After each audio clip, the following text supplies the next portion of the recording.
بسم اللہ الرحمن الرحیم۔ السلام علیکم اسلامک 7 چینل کے ناظرین، اللہ تعالیٰ آپ کو اپنی حفظ و امان میں رکھے اور اپنی رحمتوں کا سایہ ہمیشہ آپ پر قائم رکھے۔ ہمیں سے بہت سے لوگوں کا یہ خیال ہے کہ مرنے کے بعد جب قبر میں دفنایا جاتا ہے تو انسان کا گوشت کیڑے کھا جاتے ہیں اور قبر میں صرف اس کی ہڈیاں رہ جاتی ہیں، اور وہ قبر کے عذاب یا اس کی راحتوں پر یقین نہیں رکھتے۔ یا بہت سے لوگ ایسے ہیں جو اس دنیاوی زندگی کی مصیبتوں اور پریشانیوں سے تنگ آ کر خودکشی کر لیتے ہیں اور سمجھتے ہیں کہ اس طرح ان کی غموں اور دکھوں سے جان چھوٹ جائے گی اور اس کے بعد کوئی ان سے پوچھ گچھ نہیں ہوگی، جبکہ ایسا نہیں ہوتا۔ حقیقت یہ ہے کہ مرنے کے بعد انسان ایک اور طرح کی زندگی میں داخل ہو جاتا ہے، جسے برزخ کی زندگی کہتے ہیں، جو کہ ہر انسان کی موت کے بعد سے شروع ہوتی ہے اور قیامت تک رہے گی۔ قیامت کے بعد کی زندگی نہ ختم ہونے والی ہے اور ہمیشہ رہے گی۔ مرنے کے بعد کی زندگی میں کیا کچھ پیش آتا ہے یا آئے گا، موت کے بعد روح کہاں جاتی ہے اور مردے کو کس طرح کے حالات کا سامنا کرنا پڑتا ہے، ان سب باتوں کے بارے میں ہم قرآن اور حدیث کی روشنی میں آج بات کریں گے۔ لیکن سب سے پہلے یہ جانیں گے کہ برزخ کیا ہے۔ برزخ دراصل وہ عرصہ ہے جو ہماری دنیاوی زندگی کے خاتمے سے شروع ہوتا ہے اور ہمارے دوبارہ زندہ اٹھائے جانے کے وقت ختم ہوگا۔ ہم اس حقیقت سے قطعی لاعلم ہیں کہ برزخ میں کیا ہوگا۔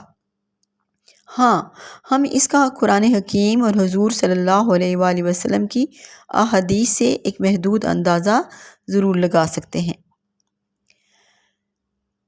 قرآن کریم کی سورہ انعام کی آیت نمبر 93 میں اللہ تعالیٰ فرماتے ہیں، وَلَوْ تَرَىٰ إِذِ الظَّالِمُونَ فِي غَمَرَاتِ الْمَوْتِ وَالْمَلَائِكَةُ بَاسِطُو أَيْدِيهِمْ أَخْرِجُوا أَنفُسَكُمْ الْيَوْمَ تُجْزَوْنَ عَذَابَ الْهُونِ بِمَا كُنْتُمْ تَقُولُونَ عَلَى اللَّهِ غَيْرَ الْحَقِّ وَكُنْتُمْ عَنْ آيَاتِهِ تَسْتَكْبِرُونَ۔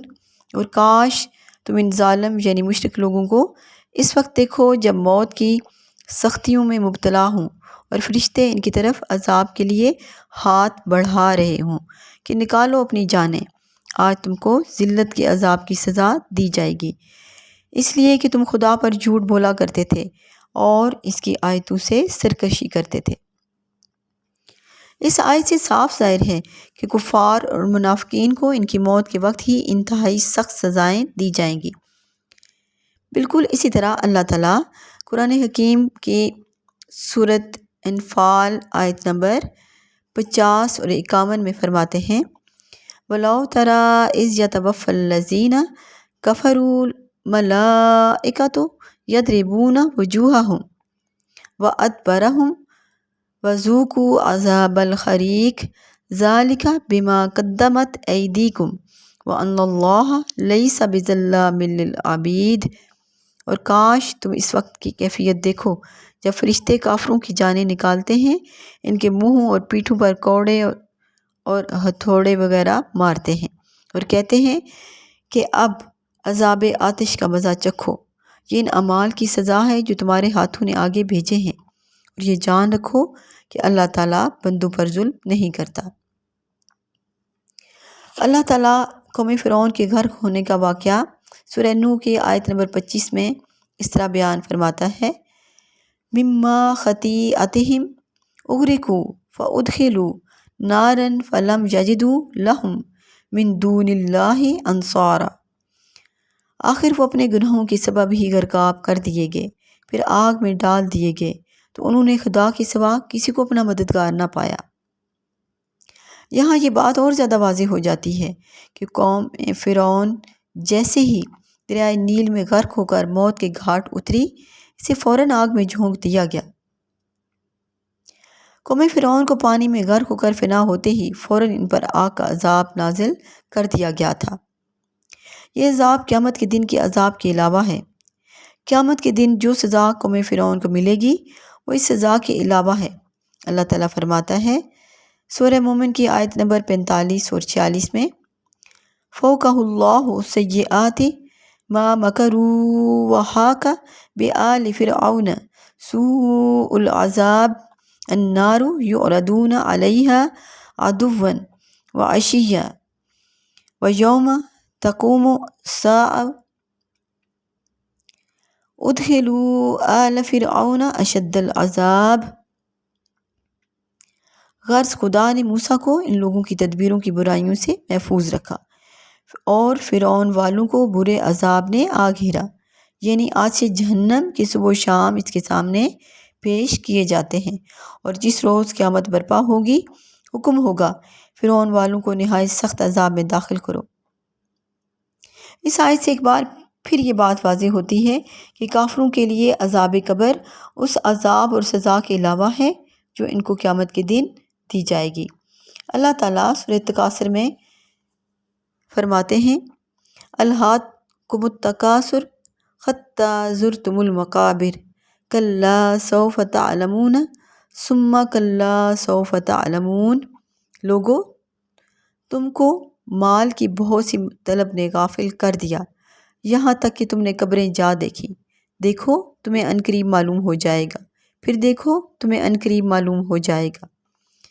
اس آیت میں ایک جملہ کو دوبارہ دہرایا گیا ہے، اور تمہیں بہت جلد معلوم ہو جائے گا۔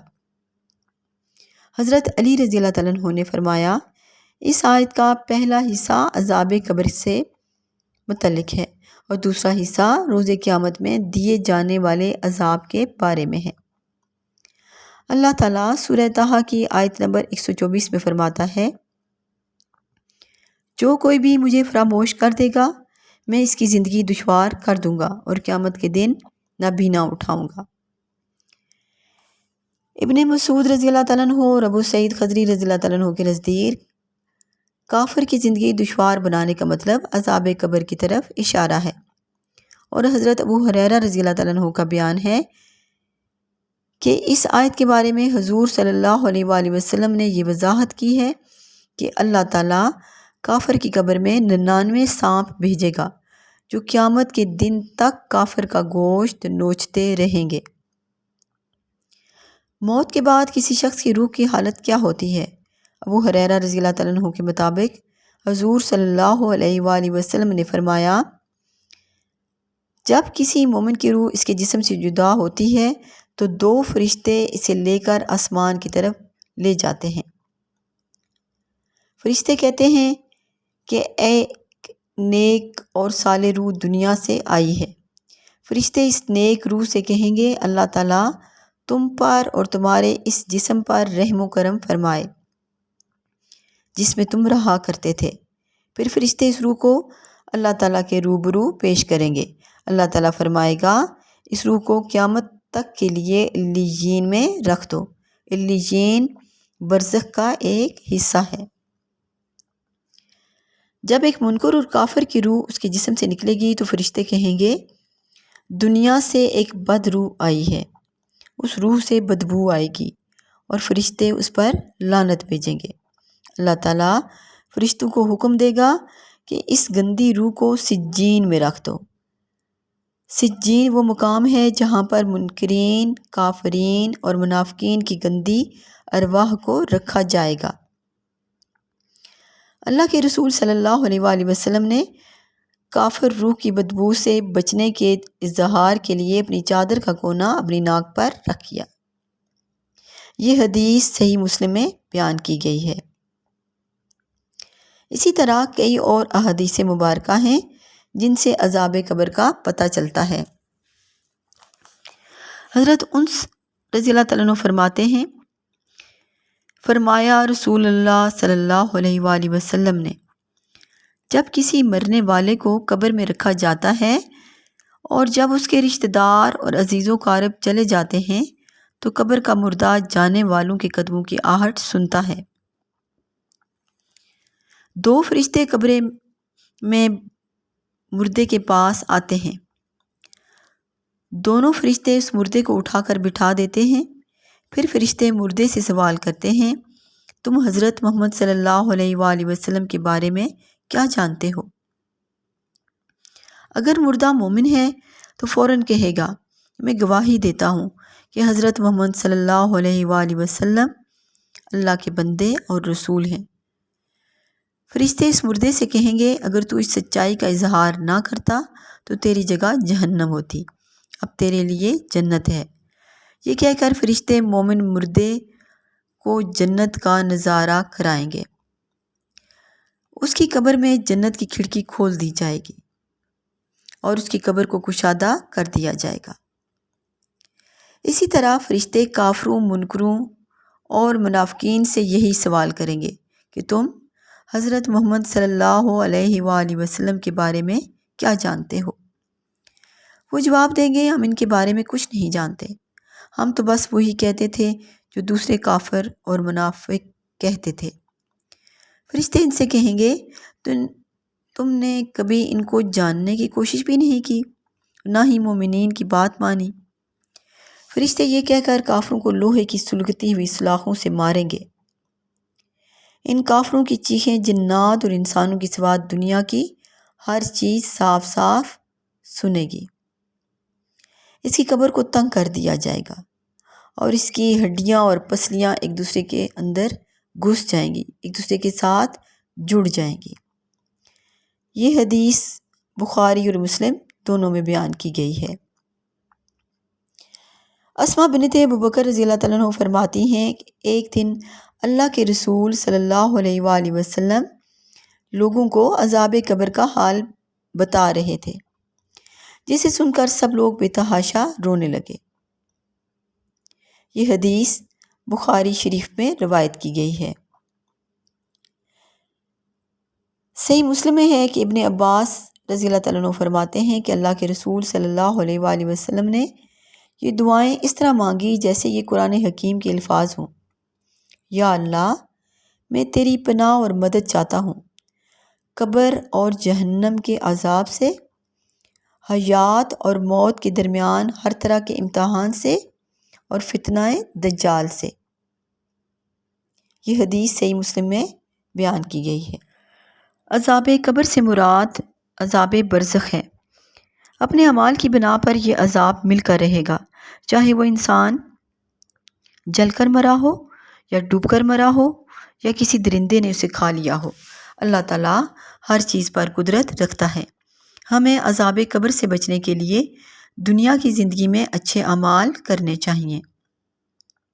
دنیا میں انسان کا تعلق 3 چیزوں سے ہوتا ہے: اس کا مال، اس کے رشتہ دار، اہل و عیال اور اس کے اعمال۔ مرنے کے ساتھ ہی اس کا مال کے ساتھ تعلق ختم ہو جاتا ہے، یعنی مال اس کا ساتھ چھوڑ دیتا ہے۔ رشتہ دار اور اہل و عیال اس کو قبر تک چھوڑنے جاتے ہیں اور واپس آ جاتے ہیں، جبکہ صرف اعمال باقی رہ جاتے ہیں جو اس کے ساتھ قبر کے اندر تک جاتے ہیں، اور انہی اعمال کی بنا پر اس کی برزخ کی زندگی اور اس کی قیامت کے بعد کی زندگی کا انجام ہونا ہے۔ اللہ کے فرمان کے مطابق کل نفس ذائقۃ الموت، ہر نفس نے موت کا ذائقہ چکھنا ہے۔ ہم میں سے ہر ایک نے ایک دن مرنا ہے، ہمیں اس کی تیاری مرنے سے پہلے کر لینی چاہیے۔ نیک اعمال کرنے کی ہر وقت کوشش میں لگے رہیں، نہ معلوم کس وقت موت کا فرشتہ آ جائے، کیونکہ اللہ تعالیٰ نے اس کا علم اپنے پاس رکھا ہے۔ اللہ کے رسول صلی اللہ علیہ وآلہ وسلم نے فرمایا، اللہ تعالیٰ سورہ ملک کی پابندی کے ساتھ تلاوت کرنے والے کو قبر کے عذاب سے محفوظ رکھے گا۔ یہ حدیث ترمذی شریف میں ہے۔ اللہ تعالیٰ سے دعا ہے کہ وہ مجھے اور آپ سب کو عذاب قبر اور عذاب جہنم سے بچائے اور دجال کے فتنہ سے ہم سب کو محفوظ رکھے۔ آمین ثم آمین یا رب العالمین۔ آپ کو یہ ویڈیو پسند آئی ہو تو لائک اور شیئر کریں، سبسکرائب کریں، بیل آئیکن پر کلک کریں تاکہ میری آئندہ آنے والی ویڈیوز آپ کو وقت پر ملتی رہیں۔ کمنٹس ضرور کریں اور کمنٹس میں مجھے بتائیں کہ آپ کو یہ ویڈیو کیسی لگی۔ اللہ حافظ، جزاک اللہ خیر۔